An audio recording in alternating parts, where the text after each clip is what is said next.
இப்போ அந்த ட்ரெடிஷனை விஜய் கண்டினியூ பண்றது அப்படின்றது ஏற்புடையது இல்லை. ஏன்னா அது ஜனநாயகத்திற்கு எதிரான ஒரு செயல். அப்படித்தான் நான் பாக்குறேன் இந்த 110 விதி அப்படின்றது.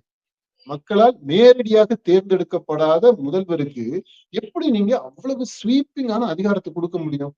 அவர் நினைச்சா ஒண்ணு அனௌன்ஸ் பண்ணலாம், அதை பற்றி விவாதமே கூடாது அப்படின்னு எப்படி நீங்க சொல்ல முடியும்?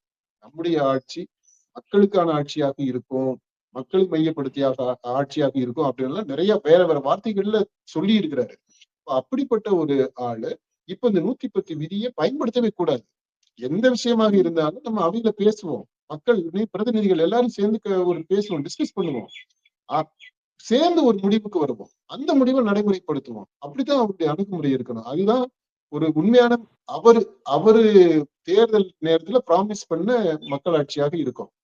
விஜய் அதுக்கு முன்னெடுப்பு செய்து, ஏன்னா உண்மையான மக்களாட்சி தான் நம்ம நடத்தணும்.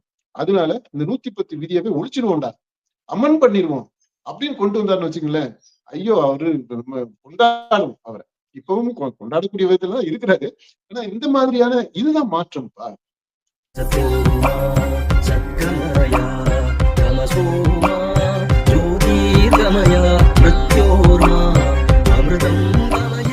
முதலமைச்சர் சட்டப்பேரவையில 110 விதியின் கீழே வந்துட்டு நிறைய திட்டங்களை நிறைய அறிவிப்புகளா வந்து வெளியிடுறாரு.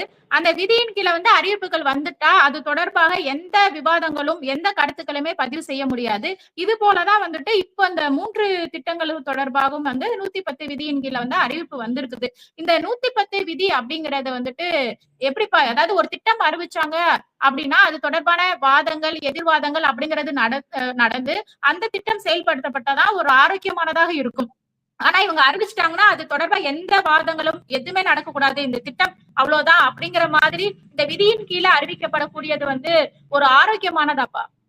இந்த விதி கண்டிப்பா மாற்றப்பட வேண்டிய விதி அப்படின்னு தான் நான் நினைக்கிறேன். இது ஏன்னா தொடர்ந்து இதுல நமக்கு கருத்து உடன்பாடு இல்லை. நம்ம கருத்து இது மாற்றப்பட வேண்டியது அப்படின்றத தொடர்ந்து பதிவு செய்துக்கிட்டு தான் வர்றோம்.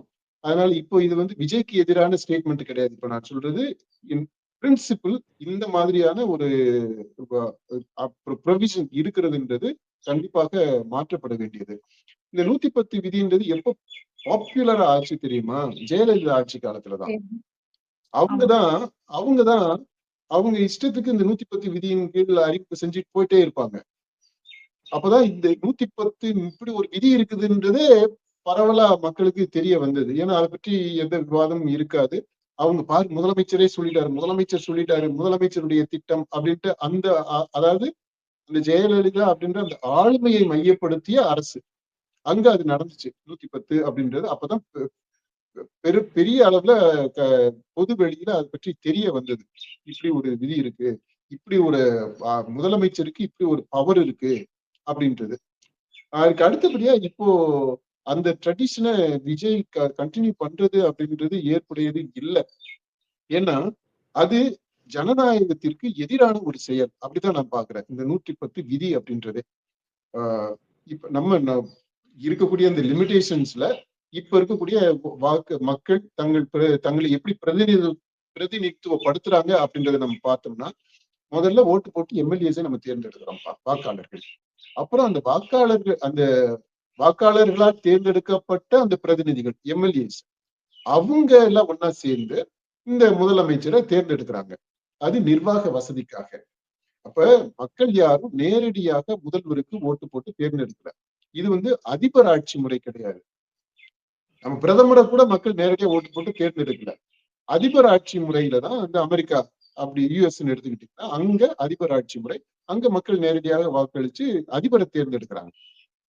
நம்ம நாட்டுல அப்படி கிடையாது. ஓகே, அப்போ இந்த முதல்வருக்கு மக்களால் நேரடியாக தேர்ந்தெடுக்கப்படாத முதல்வருக்கு எப்படி நீங்க அவ்வளவு ஸ்வீப்பிங்கான அதிகாரத்தை கொடுக்க முடியும்? அவர் நினைச்சா ஒண்ணு அனௌன்ஸ் பண்ணலாம், அதை பற்றி விவாதமே கூடாது அப்படின்னு எப்படி நீங்க சொல்ல முடியும்? அப்போ மக்கள் அவை சட்டமன்றம் அப்படின்னு இருக்கிறதே அர்த்தம் இல்லைங்க. நீங்க வேற முதல்வரை தேர்ந்தெடுத்து விட்டு போயிடலாம். அவருக்கு ஏதோ வேலை செய்யறதுக்கு ஒரு கொத்தடிமைகள் மாதிரி ஒரு 10-20 அமைச்சர்களை வச்சுக்கிடலாம். அப்புறம் அவர் இஷ்டத்துக்கு ஒரு ராஜா மாதிரி செய்ய முடியும் இல்லையா? இது வந்து ஜனநாயகம் கிடையாது. ஜனநாயக நாட்டுல இப்ப இருக்கக்கூடிய நம்ம நாட்டினுடைய ஜனநாயகம் அப்படின்றது ஒரு நல்ல முறைதான். இதுல லிமிடேஷன்ஸ் இருக்கு, அது எல்லாமே இருக்கு. அதெல்லாம் வேற வேற காணொலிகள்ல நம்ம பேசியிருக்கிறோம். ஆனா இப்ப இருக்கக்கூடிய இந்த முறையில முதல்வருக்குடைய அதிகாரம் வரம்புக்குட்பட்டது. வரம்புக்குட்பட்டதாகத்தான் இருக்கணும். அது அக்கௌண்டபிளா இருக்கணும். மக்களுக்கு அக்கௌண்டபிலிட்டி அப்படின்றது ரொம்ப முக்கியம். இந்த அக்கௌண்டபிலிட்டி எங்க வரும் அப்படின்னா, மக்களால் தேர்ந்தெடுக்கப்பட்ட பிரதிநிதிகள் பங்கெடுக்கிறாங்க இல்லையா, அந்த அவையில அதை பற்றி விவாதிக்கணும். அப்போ ஒருமித்த கருத்து வரணும். இந்த மக்கள் பிரதிநிதிகள் எல்லாம் சேர்ந்து ஒருமித்த கருத்துக்கு வந்துதான் மக்களை பாதிக்கக்கூடிய அல்லது மக்களுக்கு பலன் தரக்கூடிய எந்த திட்டமுமே பாஸ் பண்ணப்படணும், நிறைவேற்றப்படணும். அந்த தாத்பரியம் புரியுது இல்லையா? அந்த அண்டர்லைன் பிலாசபி என்ன, டைனாமிக்ஸ் என்ன அப்படின்றது, அதுதான் உண்மையான மக்களாட்சியாக இருக்க முடியும். விஜய் அவர் தேர்தல் பிரச்சாரத்துல எல்லாம் சொன்னாரு, இந்த என்னோட அவர் கொடுக்க போற ஆட்சி நம்முடைய ஆட்சி மக்களுக்கான ஆட்சியாக இருக்கும், மக்களை மையப்படுத்தியாக ஆட்சியாக இருக்கும் அப்படின்னு நிறைய வேற வேற வார்த்தைகள்ல சொல்லி இருக்கிறாரு. அப்படிப்பட்ட ஒரு ஆளு இப்ப இந்த 110 விதியை பயன்படுத்தவே கூடாது.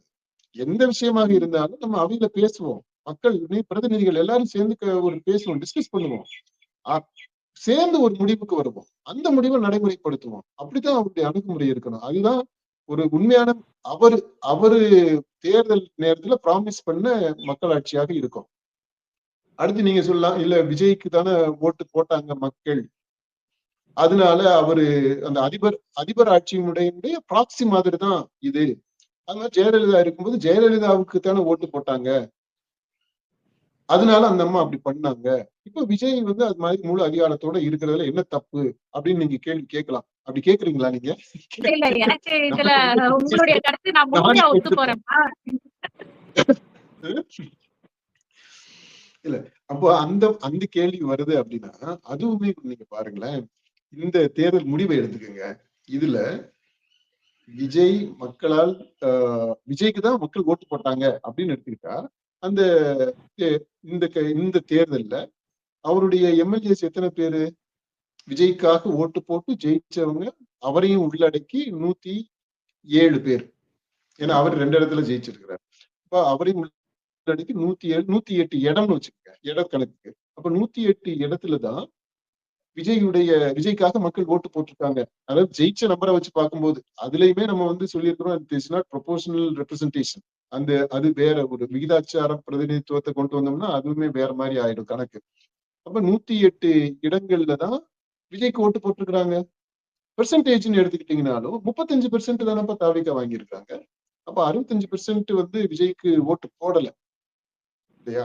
அது அவங்க ஓட்டு போட்டவங்க 35% தான். அப்ப அப்படி பார்த்தீங்கன்னாலுமே அவர் மக்களால் நேரடியாக தேர்ந்தெடுக்கப்பட்டாரு, அவருக்காகத்தான் ஓட்டு போட்டாங்க அப்படின்னு எடுத்துக்கிட்டாலும் 35% தான் விஜய்க்காக ஓட்டு போட்டிருக்காங்க. இடம்னு எடுத்துக்கிட்டீங்கன்னா 108 இடங்கள்ல மட்டும்தான் விஜய்க்காக ஓட்டு போட்டிருக்காங்க. அப்போ நம்ம சொல்றது மாதிரி இந்த அதிபர் ஆட்சி முறை அதற்கு இவர் கரிஸ்மாட்டிக், அதனால இவர் அந்த அதிபர் ஆட்சி முறை மாதிரி நடக்கலாம் அப்படின்னு நீங்க வேற ஒரு விதத்துல ஒரு ஆங்கிள் கொண்டு இவருக்கு அந்த பவர் கொடுக்குறீங்கனாலுமே அதுவுமே ஏற்றுக்கொள்ளக்கூடிய, it doesn't stand, it doesn't hold. இந்த தேர்தல் முடிவு அதற்கு நீங்க சொல்லக்கூடிய அந்த ஆர்கியூமெண்ட்டை வலுப்படுத்துறதாக இல்லை. அதனால எந்த விதத்துல பார்த்தாலும் இந்த 110 விதி அப்படின்றது போயிடணும். இது விஜய்க்காக நம்ம சொல்லல, விஜயினுடைய அரசு மெஜாரிட்டி இல்லை அப்படின்றதுனால நம்ம சொல்லல. இது கொள்கைய அளவிலேயே இதுல சட்ட திருத்தத்தை அவர் கொண்டு வரணும். விஜய் அதுக்கு முன்னெடுப்பு செய்து, ஏன்னா உண்மையான மக்களாட்சி தான் நம்ம நடத்தணும். அதனால இந்த 110 விதியவே ஒழிச்சிருவோம்டா, அமன் பண்ணிடுவோம் அப்படின்னு கொண்டு வந்தாருன்னு வச்சுங்களேன், ஐயோ அவரு நம்ம கொண்டாடுவோம் அவரை. இப்பவும் கொண்டாடக்கூடிய விதத்துல தான் இருக்கிறாரு. ஆனா இந்த மாதிரியான இதுதான் மாற்றம்ப்பா. மக்களுக்கான ஆட்சி அப்படின்றது இதுதான், இந்த மாதிரி விஷயம்தான். அதை அவர் செய்யணும் அப்படின்றத நம்முடைய எதிர்பார்ப்பா இருக்கு.